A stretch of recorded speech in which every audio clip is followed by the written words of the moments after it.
Hi you guys, I'm Yogi Cameron. And I'm Yogini Jema, and this is Inspired Living. Now I have a very nice question today. It was sent in anonymously. Hey, it's real. I'm feeling some pressure about not practicing Tantra, having amazing sex, and falling in love. Is anyone else going through this, or is everyone but me orgasming every day?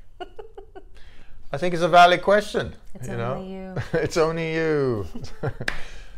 The reason it's valid is because I read a lot about this topic of Tantra, what it is. How do you know? Yes, I do.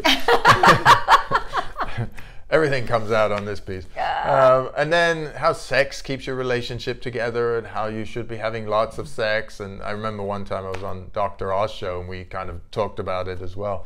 And falling in love, it's in every movie and everywhere. So between these three topics, I'm sure you are feeling some pressure, but let's go through it a little bit and see how you feel about it at the end of this talk. Yeah, well, why is it such a big theme? You know, a universal theme. It's because we have the innate desire to experience love. You know, we want to feel a deeper connection with ourselves and with our partners.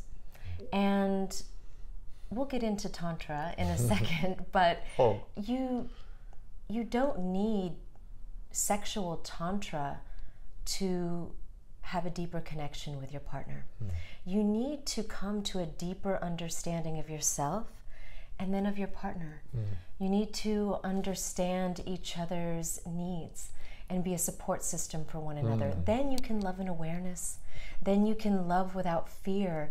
Then there is intimacy. And that intimacy begins far before you even touch one another, far before the act of sex comes into play. But when you are already operating on that level and you have that intimacy and that deep connection, then when you do come together in the act of sex, it is much more sensual. There's much more of a deeper connection. And I think that's a lot of what's out there and what they're trying to sell in that aspect of sexual tantra, is to be able to deeply connect with your partner and to, you know, make love for hours. Now, we're going to totally demyth that right now. Who's got time for that? I'm busy. It does take a lot of time, by the way. It takes a lot of time. It takes a lot of time, sexual tantra. Well, what about the practice? Itself takes a lot of time, but what about the preparation and all that takes time as well? That's right, because you're actually not having orgasms in the actual practice of sexual tantra. It is to come to the highest state, pre-orgasmic state.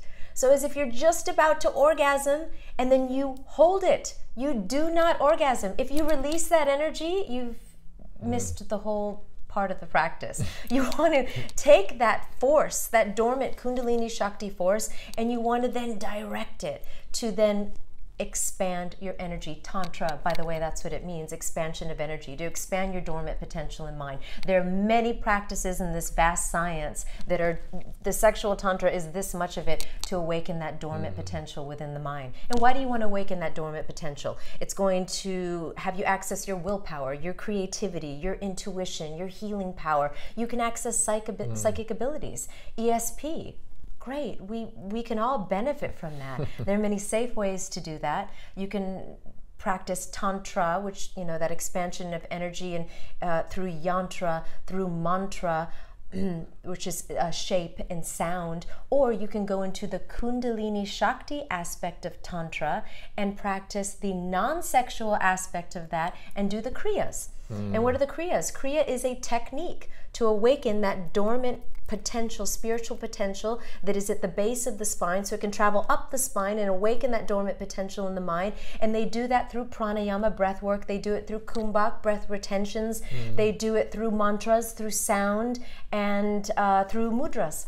You know, with mudras, you also direct the spiritual energy, and there's a bunch of different combinations of that, and they're called kriyas. And that is a safer way to deal with that energy, because what happens? Well, it also doesn't put the emphasis on sex. Yeah. It puts it on practice. Yeah. Right?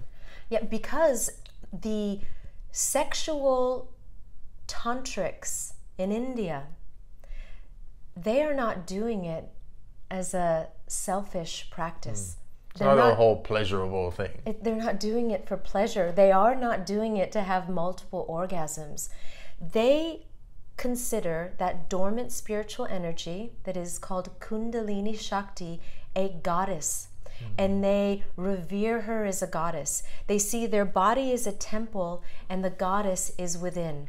And when two people come together to do these sexual practices of Tantra, to awaken that goddess Kundalini Shakti, they come together as two devotees of the goddess. There's a ritual aspect in it. It's quite beautiful.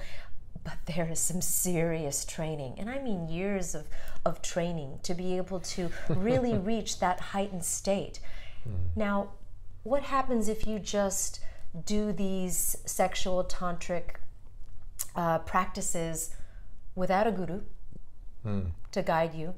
And if you haven't prepared your body. And if you haven't prepared your body, you're going to experience a lot of energy, and it could be that you'll have high highs and low lows. And many people start to feel bipolar because of those high highs and those low lows. Many people will feel depression. They'll start going onto pills, and suicide has been the result of many Western tantrics that have practiced. So there's caution that is said, you know, if you start to enter that realm of practice without the right guidance and without a guru.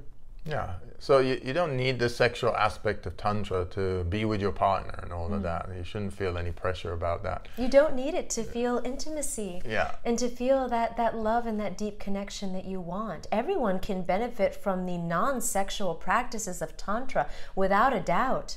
We all need to access that dormant potential. It will bring us great success in life and in all of the avenues, in our relationships, in our work, in all the things that we do. And that's beautiful.